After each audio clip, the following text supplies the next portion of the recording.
Hello, Hi there. we're back to answer a viewer question or two. So this is from Richard, and he asked one of our 6 subscribers now here for the Zen and Now channel. 6. Growing like wildfire. All of our friends. Anyway, so this is Richard's question. He was asking questions like, why did we choose it? What made us pick it up in the first place? This piece of art. And this is in reference to the Hokusai yes. that we did. Sorry, that's Talked how we about should have yesterday. started. This is in reference to this piece of art, the Summer Fuji by Hokusai. Which is the 1835 Falcon Feather edition. It sold in July. So we're going to answer some questions regarding that, right? Right. So why did we choose it? Typically, we like to pick up a lot of Japanese woodblock prints, the ones that we see. We just like them usually. We're just drawn to them. However, and one of our criteria is do both of us like it? right? You know, I mean, there are times when Gail will like something and I won't like it, or I will like something and Gail won't like it, and we'll skip those things. Usually when we're unanimous on something, we'll grab it. And this one, interestingly enough, neither one of us loved it, because it's not very colorful, and we tend to gravitate towards the colored woodblock prints, but we knew that it was special, so we grabbed it. How did we know it was special? Well, luckily somebody pasted a label onto the back of it. That kind of spelled out what it was and where it was from. I only have photos, so but on the back of this particular print was this hand typed on label. A manual typewriter, so that gives you some idea of provenance and age right there. It's a very old label. It has a number 189, which could have been. Sounds like it came out of an auction. So it says Japanese woodblock print from Fugaku Haikai. 100 Views of Mount Fuji. 100 Views of Mount Fuji. From the famous Falcon Feather edition, dated the 3rd month of the year Tempo, which is 1834. It says it's an original print. And basically these were printed in a book form, and there were 2 pages of Ihan paper that have been cut and pasted together. And if you look carefully at the photos from yesterday's video, or from this one even, you can see the line running down the middle. Line running down the middle right here. The Ihan paper has been trimmed and then matted together to make a single image. But on the original images, those were 2 separate plates. So we just knew that, and it does say original print. It says Hokusai 1760 through 1849. And then at the very end, it has a 7-3-73. So that brings up the age of the frame, which this is it in its frame. Of course, this is just a copy of print. It's just an old faux bamboo frame. With the gold over red. And it wasn't anything fancy, but it fit the wood block. And so that's a newer frame on an old woodblock print. And of course the frame itself in 1973 is 50 years old on its own. Yes. And so basically we assumed from all that basic just provenance that was right in front of us that this piece was likely, so we grabbed an antique print framed in a 1970s frame. And of course then we do the digging after the fact. I don't remember how much we paid for this. It was under 50? Yeah, I think so. I will have Richard's the price other on it. questions. His other questions were the backstory of the piece. And so you... Okay, yeah. Basically, Katsushika Hokusai. This came from his collection called 100 Views of Mount Fuji that was originally released in 1834 and 1835, the first and second editions. And each of those editions was inscribed inside their pink front cover with a falcon feather. And that's what brought the term the falcon feather editions into being. and how they became identified with each of the pieces, each of the plates that were contained in those books. Hokusai, we did look this part up. It was born in 1760 and he died in 1849 at 90 years old. And he left behind 30,000 works during his lifetime. And you might know him from the piece, The Great Wave. I wish I had a picture. It's his most famous piece. And it's used commercially everywhere. It's that blue big wave that comes over with Mount Fuji in the back. And I think those were, he had Mount Fuji in a lot of his art. But well, and that's why it's 100 views of Mount Fuji, 36 views of Mount Fuji. Mount Fuji is prominent in each of those So pieces, is that Great obviously. Wave part of the That's from the 36 views. 36 views of Mount Fuji. This one's from the 100 views of Mount Fuji, which was a little later. Yeah, right? slightly later. Yeah. And so anyway, that was his most famous work, was The Great Wave, and that's, people recognize his name is associated with The Great Wave. Now, one of the things that's interesting is these pieces like we're talking about today were considered manga, and the manga pieces were basically just the artist's work, the drawing itself, the creation of the drawing, and then it was up to the carvers to transfer that drawing onto a thin sheet of rice paper, paste it onto a block of wood, and then carve through the lines to make the carving to create the actual woodblock print. And then the publishers and the artists would usually confer together to add colors and things like that, which brings us to this piece over here. It's another Hokusai. Which is Hokusai, the Mishima Pass at Kai Province. And that, you can see how the colors work in against the outlines that you can see in this. Basically, And this here, I'll hold it up close again. so basically that, uncolored piece, once the colors and the carvers decide on how to print it, becomes something more akin to that. In fact, the colored version of Summer Fuji Yeah, in Inagiru beautiful. is very pretty. It's way, way more beautiful in my opinion than this, but probably This- some of the purists like this. Well, black that's and the white original. That's like original. having a Picasso sketch versus a finished Picasso Which, painting. it does have a tiny bit of the pinks in it, but like we said in the last video, it does have some color, but it's just very light. I don't know that it's probably faded. And that's another interesting side note, is Picasso was heavily influenced by Hokusai's work. So it's just kind of an interesting side note. Now, one of the things Richard, I think, was also asking, another question was about basically how do we vet our findings and how do we research things?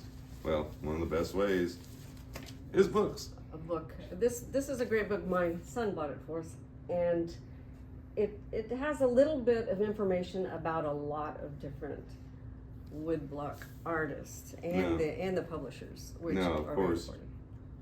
There's tons of stuff available online as well, and of course you can always do things like Google image search. Sometimes it works, sometimes it doesn't. But the beauty is there's an organization called ukioi.org, and this kind of print is basically known as ukioi, which is the floating world, is the translation. But ukioi.org actually has a database of images that you can upload your image, and it will compare it against thousands of images that they've already compiled, and it'll give you pop-ups. And there's also a basically a conversation discussion group as well, There are many where you can put groups. the picture of your piece in it and show close-ups of the signatures, things like that, and there's Chop marks. experts that will actually go, oh, well, that's by Sadanobu III, things like that. So it's very helpful as well. So And of course, you have some friends that are also into Japanese woodblock prints. I mean, just work together. We do have some of our works appraised, not every one of them, but that's also, when we don't have them appraised, that is also why our prices are lower because if it's not authenticated, you really can't. Yeah, if Get we can top only dollar, authenticate to 90 or 95%, then you don't want to say, okay, this is very definitely this. Right. Especially in terms of Japanese woodblocks, because there's so many additions, there's so many carvings, there's so many ways to reproduce them, that it's, without being a really definitive expert, it's very hard But to also, pin something down. also collectors know what they're buying, so they will authenticate it once they purchase it, usually. And they're probably we have not experienced this, but probably people are wrong sometimes. Mm-hmm. And I'm sure they have to give their money back, which Maybe. maybe, And I don't there's know. a lot of collectors who just want the art. That's true, But and something they to know a watch good out. deal when they see one, as Yeah. in the case of this piece, I think. And another thing to watch out for these days is a lot of these woodblocks have been digitized. And you can find the exact same image printed off on a high quality inkjet printer for $20, $20, yeah. And we've experienced that as well. I purchased, and I knew it was going to be a lithograph. I knew it wasn't a real woodblock, Or but I a wanted, giclée or remember whatever, the yeah. Helen Hyde? The Helen Hyde I purchased because it had a cat in it. It was really cool. When I got it, it was fuzzy. You can definitely tell because the difference between an ink. oh, definitely piece you can and tell because the details are very precise in a woodblock print. The details when you look through a loop at the actual the way the ink is laid onto the paper is very woodblock, obvious. it's very obvious, and it's also obvious when it's a litho. So it's a print of the woodblock print, And- or a picture. Some people even take photographs, high quality photographs of them. You can still tell. And a lot of times publishers' information is over here. The chop mark, whether it's a life print, a print made during the life of the artist, and things like So- that. Those are, as you look at the markings that are actually on, and a lot of the markings are on the border of the paper around the woodblock, and on a framed print like this, in the margins. it may be hard to identify because unless you Yeah. tear the And frame apart At and look times, at the margins of the we print. have not taken this out of this frame because it's most likely from the 60s, right? Because In the 60s or 70s, and it's nicely matted and it's papered. and I've been Has a able back paper, so we didn't want to rip. It's already ripped a little bit, but we didn't want to take it apart. But there could even be some marks on the on the margins of on the the paper. margins of and, the paper. and basically we know what it is. We know it's a Yeah, high quality since we original. already We know it's a high know. quality print from the 60s or 70s. So there's really not much sense in going further than And do that. we have this list? I Yes, think it this is is listed. Yeah, I think it's on eBay or Cherish. I believe eBay, and I think it's about $450 But it's range, $450 range. so that is for sale. We don't mind being stuck with any of the art we pick because we love it all. Yeah, if somebody doesn't So buy it, we're happy someone to doesn't keep it buy in it, our we're collection. keeping in our collection because we do have a pretty. It's growing a large collection of Japanese woodblock prints by all sorts of Japanese artists and American. We Yeah, collect. probably the next ones we're going to do are Hiroshige, and vintage Hiroshige prints from the 1930s, just prior to World War II. And they've got a really interesting story behind them, but we'll save that for later. I also want to do other artists. I mean, I also would like to do some. We collect vintage posters, and vintage frame posters of different, travel posters, and a lot of museum posters. We have a Chagall over there. I don't want to sell it yet, so Picasso, we can take it Chagall, down. we've got all kinds of We things. love the Chagall. Is Is there- from the I forgot what museum. Is it the? It's from the Chagall Museum, actually. Is it? Well, I don't know. But anyway, so I don't know. There's just. Are there any more questions? I don't know. I didn't bring That's my what I was gonna questions. ask. I was just.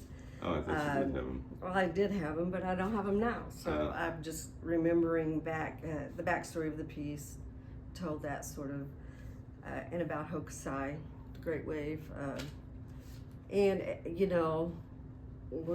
we love all of these things. So we buy what we love, even if it's not worth a lot. Anyway. Okay. I think we Covered the most of it, creation, I believe. inception of the piece, the backstory. I No, mean, I think the main we thing. bought it at a Houston estate sale. Definitely travelers. Don't know much more about it than that, but the provenance is on the back in the form of the little typed old yellowed strip of paper that we read at the beginning of this video. Is that all? I think so. I mean, basically, I think the Give me a main little- questions were what made us actually made us- select things Right. as we select them.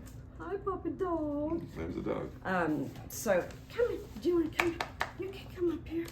Oh, this is amazing. And so anyway, if that answers your questions, we're very, good. If not, ask, another one. We might send you a text about it or whatever, but instead of do another video, but we wanted you to have your answers because you're our first subscriber and you deserve that. And we appreciate it a lot. And 'Cause you're anybody else helping who's us. watching this, so we hope it was informational and maybe educational. In Right, some I way. mean, this will, everybody learns from Everybody all else. of the answers. It's a and community, basically. we learn, you learn. So we appreciate your questions very much. And that's about it for now. Mhm. But we'll just keep doing this, and we have a whole list of topics and different artists and even different subjects. Like, we've got a lot of ceramic art, we've got glass art, Murano art. We just have a lot of stuff that we even haven't listed yet. Probably 1,000 things we have not listed because this all takes a lot of time. But anyway, thanks a lot for your questions and keep sending them. We love questions, so it helps us learn too. It helps us learn what you want. So Anything we can do to. and this is good stuff to include in all of the listings, just Yeah, I mean. provenance, why we chose it. Those are good. Yeah, good because points. a lot of times it's the art we pick is from unknown artists. They may not Right. even have a signature, but it's something that appeals to both Something of I us. like. If we like it, I mean, I find- especially in true. Yeah, go ahead. I'm sorry. That's especially true of folk art, which we We like tend to folk pick up a lot. and children's art. Mhm. So anyway, we like to rescue art and things, lots of things. So Mhm. okay, talk to you later. Bye. Bye.